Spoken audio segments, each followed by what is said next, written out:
Bagaimana hukum seorang perempuan kemudian ingin sholat di masjid? Betul yang tadi ibu sampaikan, yang dituliskan bahwa perempuan itu afdolnya sholatnya di rumah. Tapi harus dilihat kapan hadis itu muncul, karena ada hadis juga yang menyarankan bahkan memotivasi perempuan sholat ke masjid. Yang tadi disampaikan itu ada riwayat-riwayatnya teman-teman sekalian. Di hadis Ahmad ada, di Abu Daud ada.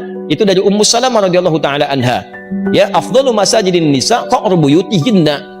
Ya, keutamaan atau khairu masajidin nisa. Masjidnya perempuan itu yang terbaik itu qa'ru buyutihinna, di tengah-tengah rumahnya, di dalam ruangan rumahnya.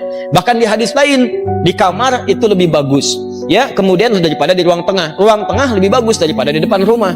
Artinya semakin ke dalam, semakin di rumah, itulah masjid terbaik bagi perempuan. Kapan hadis itu muncul? Ketika perempuan itu belum aman untuk ke masjid. Awal-awal dibangun masjid di Madinah, baik itu masjid Nabi yang kedua dibangun setelah Quba, kemudian orang-orang pada ke masjid, maka terjadilah 3 sifat yang jika ada 3 sifat ini perempuan dianjurkan di rumah dan nilainya sama dengan laki-laki ke masjid. Apa 3 sifat ini? Pertama, ada kewajiban yang berlaku bagi perempuan di dalam rumahnya, sehingga prioritasnya di rumah bukan ke masjid. Misal, dia baru punya anak yang diberikan ASI atau anak yang harus dirawat, yang kalau dibawa ke masjid justru bisa memberikan gangguan kepada orang sholat yang lain dan bisa mengurangi rasa khusyuk. Rewelnya, belum disiapkannya, belum dikondisikan. Orang-orang dulu ngajak anak ke masjid itu sebelum berlangsung sholat sudah diperkenalkan dengan masjid. Misal sholat zuhur sekarang misalnya jam 12 kurang 10, maka Anda jam 11 datang, jam 10 kenalkan masjid, lihatin ini tempat untuk khutbahnya, ini mimbarnya, ini sab-sab sholatnya, ini sholat seperti ini, lihatin. Kalau anak-anak itu wajar, memang anak-anak wajar, kalau jalan, kalau lari, kalau macam-macam, biarkan dulu aja masuk dia, biarkan masuk, lari-lari di masjid, lewat sana sini. Setelah dia mulai agak nyaman, baru sampaikan, ini rumah Allah, Allah yang sayang pada papa, yang memberikan rezeki, memberikan kau main-mainan, membuat kita nyaman hidup. Allah itu sayang. Rumah Allah beda dengan rumah kita. Masuk ke kaki kanan, ucapkan ini. Kalau kakak ucapkan ini, nanti tobotnya bisa ditambah. Masuk, ucapkan, masukkan kaki kanan, berangkat rapi dia. Begitu sudah mulai agak baik, ajaklah kemudian dalam sholat berjamaah, rapi dia. Dalam sholat dia rapi, setelah sholat lari, biarkan aja namanya anak-anak. Kalau anak-anak ya biarkan aja namanya anak-anak. Naik ke punggung biarkan. Anda sholat sunnah dia naik, biarkan, gak apa-apa, gak usah repot dengan itu. Ini orang tua sekarang repotnya, mohon maaf, di rumah disuruh ke masjidnya bukan untuk sholat, malah disuruh main.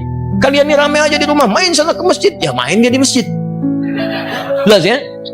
Maka itu poin untuk pentingnya. Maka yang pertama, kalau ada tugas perempuan di dalam rumah, memang hanya perempuan yang bisa mengatasi, maka yang afdol itu di rumah, jangan paksakan ke masjid. Suami dorong ke masjid, anak laki-lakinya dorong ke masjid. Dorong ke masjid, investasikan. Ayo nak ke masjid, ke masjid, dorong. Antum yang perempuan di rumah, itu afdalnya. Yang kedua, jika kemudian di jalan itu belum aman dari fitnah, ini terjadi di zaman Nabi. Awal-awal dibangun Masjid Nabawi itu, bahkan jangankan ke masjid, malam-malam itu suka buang hajat, tidak ada toilet. Yang ada itu kebun-kebun, di kebun-kebun kurma macam-macam. Perempuan-perempuan juga demikian. Begitu keluar sering diganggu oleh preman-preman Madinah. Awal-awal di Madinah itu ada preman, ada, kemudian tobat.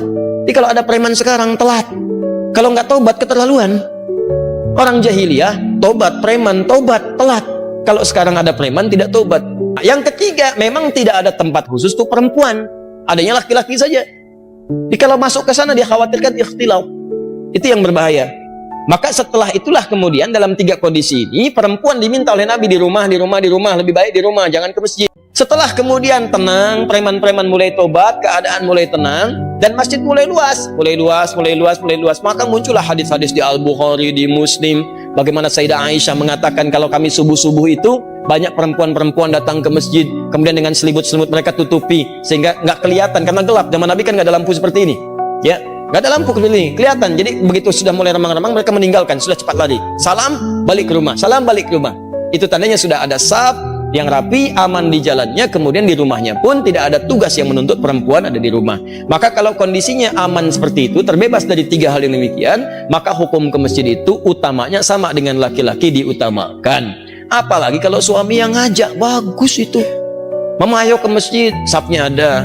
Seperti di sini di Alexan, saf perempuan ada, laki-laki ada. Masjid jalan, subuh berangkat sama-sama. Kalau bisa sekeluarga, supaya keluarga itu bisa kenal dengan masjid, anak-anaknya dibawa berangkat semua. Oh Bu, enak tuh pulang-pulang. Masya Allah, selesai, jalan lagi, jalan sehat semuanya. Ya, jalannya bagus, keluarganya juga kumpul, sama-sama menuju akhirat yang baik. Demikianlah apa yang dimaksudkan tadi. Hadisnya ada, keterangannya jelas. Jadi tempatkanlah hadis sesuai dengan makna dan konteksnya.